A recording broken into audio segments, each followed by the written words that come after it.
Horas Balige Academy hadir kembali di hadapan Anda ya. Pada hari ini, kemarin ya, tadi malam, kita mendengarkan berita yang sangat menggembirakan ya. Tidak tahu ya prestasi langsung atau tidak langsung dari pemerintahan Prabowo Subianto ini.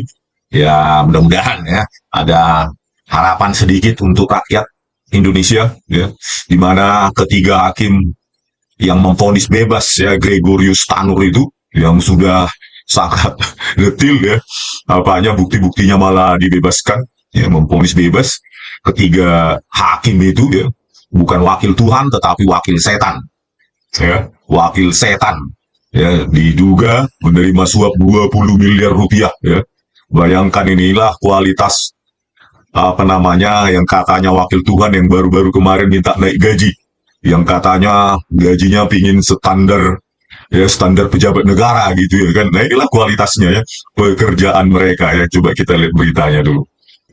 Nah inilah wajah-wajah wakil setan ya di dunia ini ya. Sudah dikasih makan rakyat kurang dan kurang lagi. Kurang ya. Seolah-olah mereka orang spesial yang bisa menginjak-injak hukum. Ya disogok. Waduh luar biasa ini ya. Siapa namanya itu?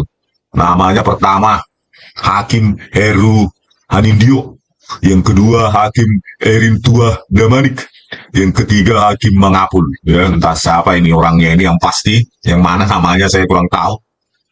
Tapi inilah wakil setan ya. Bagaimana dia bisa membelok-belokkan, memutarbalikkan hukum itu untuk kepentingannya dia. Inilah wakil setan Pak Prabowo.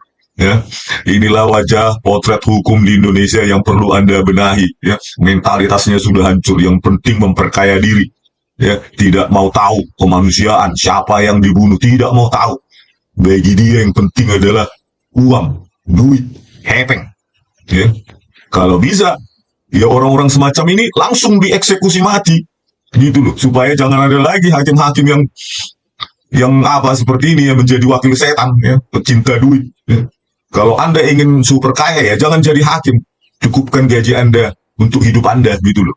Ya, jangan ingin keluar negeri jalan-jalan, beli tas mahal-mahal, mobil mahal-mahal, tapi dari uang sogok itu gitu loh. Ya rasakanlah ya kami rakyat mendesak supaya ada undang-undang tersendiri ya untuk para hakim, jaksa dan polisi yang memainkan hukum ini ya. Kalau bisa hukuman mati itu supaya mereka jangan main-main terhadap rakyat ya. Inilah contoh ketiga wakil setan ini ya. Kalau bisa ya hukuman mati. Itu keinginan rakyat. Ya, tidak lebih parah juga dari ketiga wakil setan tadi itu ya. Yang baru-baru ini minta naik gaji. Ya, pekerjaannya curan-curan. Contoh ini Hakim Binsar Gultum ya. Partahi Tulus Utapea Kisworo. Ya berani dia memutuskan 20 tahun anak orang di penjara dengan video yang sangat kabur seperti itu, terutama yang sangat progresif ini, yo si Binsar Gultom ini, yo bodohnya luar biasa. Atau memang sudah dapat amplop seperti ketiga wakil setan tadi itu? Ini kan perlu diinvestigasi nih, Mr. Prabowo ya. Bagaimana yang anak-anak saja sudah punya logika itu kok kabur? Videonya mana yang asli? Harusnya kan dia pertanyakan, tetapi tidak. Disitulah indikasi yang sangat kuat.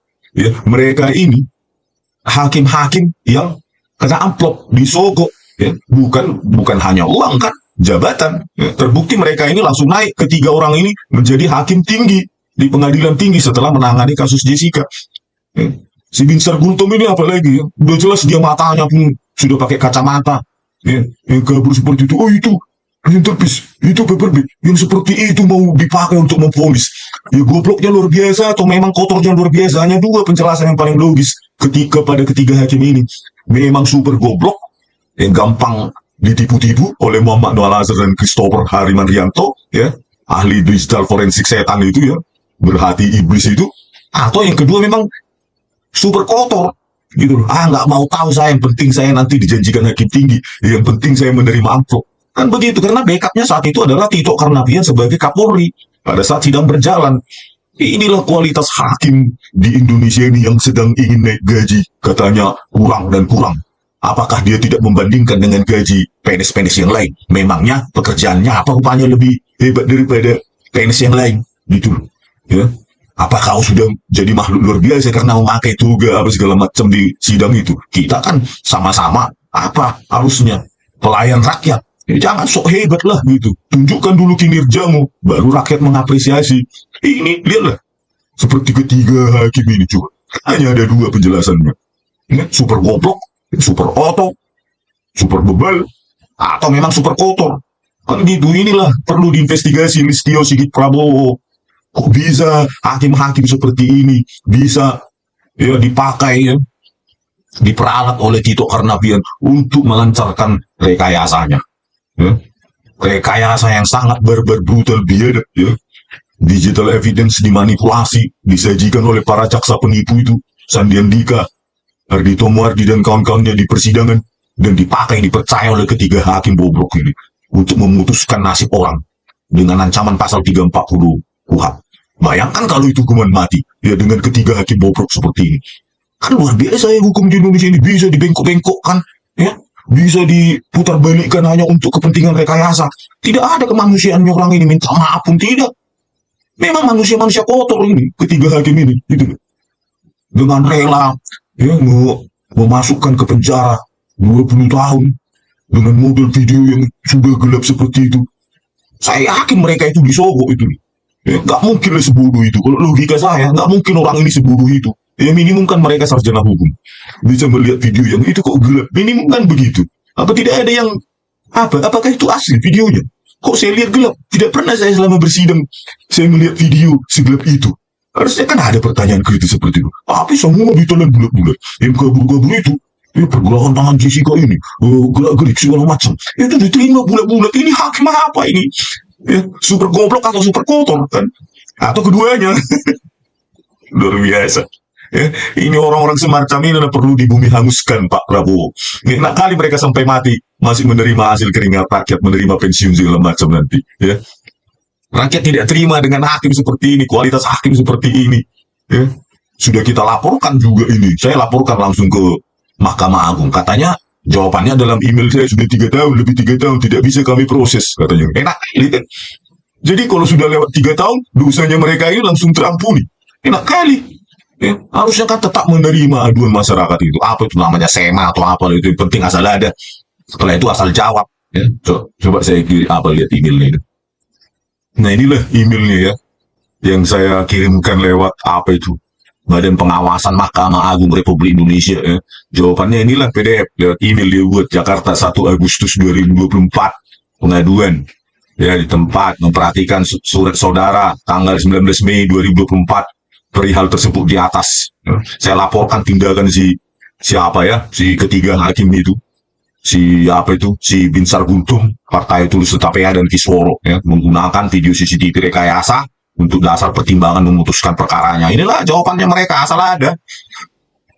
Dan telah terdaftar pada agenda Badan Pengawasan Mahkamah Agung RI ya, menggunakan Agung ya, Mahkamah Agung, tapi bukti rekayasa dijadikan pertimbangan. Inilah jawabannya. Badan Pengawasan Mahkamah Agung RI telah meneliti. Setelah meneliti dan mempelajari dengan seksama, dapat dijelaskan bahwa pengaduan tersebut tidak dapat ditindaklanjuti karena mengenai fakta atau perbuatan yang terjadi lebih dari 3 tahun dan tidak ada pengaduan sebelumnya. Pasal 16 ayat 2 huruf G Peraturan Mahkamah Agung RI nomor 9 tahun 2016. Badan Pengawasan Mahkamah Agung RI tidak mempunyai kewenangan menindaklanjuti pengaduan tersebut. Demikian penjelasan kami, kiranya dapat dimaklumi serta terima kasih atas kerjasamanya. PLT Kepala Badan Pengawasan Mahkamah Agung Sugianto terlampir tembusan bla bla bla, omong kosong. Ya, itulah tadi jawaban sekenanya. Hanya karena lewat dari 3 tahun dan tidak ada aduan sebelumnya, dia rujuklah pasal-pasal, dia cari pasal-pasal itu kan. Wah, ini kalau udah lewat 3 tahun udahlah bersih lah itu. Anggap aja udah nggak ada itu. Begitu bayangkan cara kerja hakim di Indonesia ini. Kalau lewat 3 tahun selesai masalah. Jadi nggak bisa kita laporkan ini. Siapa ini? Si Binsar Guntung, Partai Tulus Tetapea dan Kisworo ini yang asal-asalan ya. Hanya ada 2 tadi, itu super goblok ya, atau super kotor, kan gitu. Dengan video CCTV rekayasa. Dan diabaikan laporan masyarakat itu. Itulah enaknya jadi hakim agung dan hakim-hakim ini ya. Jadi kalau orang lain misalnya korup, misalnya kok menyolong gitu ya, berapa nyolong apa gitu ya, 10 tahun lalu, masih bisa di apa namanya dipidana kan gitu, apalagi orang rakyat jelata ya. Tetapi enak ini, mereka ini punya pasal-pasal untuk melindungi mereka gitu loh. Kalau sudah lewat 3 tahun, wah tidak bisa lagi tuh, kami tidak punya kewenangan untuk meneliti yang lewat 3 tahun. Enak kali itu, aduh, wakil Tuhan apa kalian itu? Ya, lewat 3 tahun dosa kalian langsung apa terhapus gitu. Itu kan jawaban apa itu ya, menghindar dari tanggung jawab itu Mahkamah Agung itu ya. Inilah ya orang-orang yang dikasih rakyat, dikasih makan rakyat, digaji oleh rakyat. Jawabannya ya semena-mena. Bagaimana penegakan hukum yang tegas? Ya, yang seperti dijanjikan Mr. Prabowo ya kita lihatlah nanti. Inilah kualitas hakim di Indonesia, bahkan Mahkamah Agung seperti itu. Ya, hanya karena lewat 3 tahun. Ya harusnya demi kemanusiaan dan demi kebenaran kapanpun kita hadiri gitu loh. Itulah jangan pernah lewat 3 tahun ini dicari pasal lewat 3 tahun. Berbuat aja kalau lewat 1 minggu ini sekalian 1 minggu gak dilaporkan sudah terhapus apanya kesalahannya. Enak kali kayak gitu. Diubah itu Mahkamah Agung itu. Ya keputusan apaan itu? Ya demi kebenaran, demi kemanusiaan. Ya kalian menyumpah demi ketuhanan yang Maha Esa keputusan kalian, tapi menggunakan video CCTV rekayasa. Ya ini kan harusnya kalian periksa ini Mahkamah Agung ini. Siapa ini? Khususnya si Vincent itu yang paling progresif, ya, mengabaikan semua ahli dari pihak terdakwa, menerima semua total ahli dari apa? Dari pihak jaksa. Itu kan bukan hakim yang berpihak di tengah itu. Ya, itu pasti antara dua, goblok atau sogok. Kan itu aja pilihannya. Nah, Mahkamah Agung kalian yang memeriksa itu. Gitu loh, karena kalian sudah digaji rakyat untuk itu. Gitu loh. Oke pemirsa ya, mudah-mudahan ya hakim-hakim bobrok ini ya, mudah-mudahan masih ada hakim-hakim bersih kan gitu. Ya kalau enggak sudah hancur republik ini. Saya yakin masih ada hakim-hakim bersih dan bijak yang berpegang teguh kepada kebenaran. Ya harapan masyarakat. Tapi kalau hakim-hakim kotor ini, ya kalau bisa dihubungi hanguskan ini dengan hukuman mati ya. Jangan ada lagi pengadilan-pengadilan sesat. Ya. Pengadilan sesat ya berasal dari bukti-bukti sesat yang dimanipulasi oleh polisi, disajikan oleh jaksa sesat juga, pengkhianat sesat ya. Mudah-mudahan tidak ada lagi ya. Dan kalau bisa mahasiswa bersuara lah kalian. Ya jangan cuma apa di kafe-kafe aja kalian duduk-duduk kan seolah-olah republik ini bukan milik kalian nanti. Ya kalian akan mendapatkan rekayasa juga kalau kalian bungkap kan gitu. Oke, dari tepian Danau Toba yang indah, kami Bali Academy mengatakan selamat berjuang terus kita pada apa penindasan terhadap rakyat ini oleh orang yang katanya wakil Tuhan ternyata wakil setan. Keras.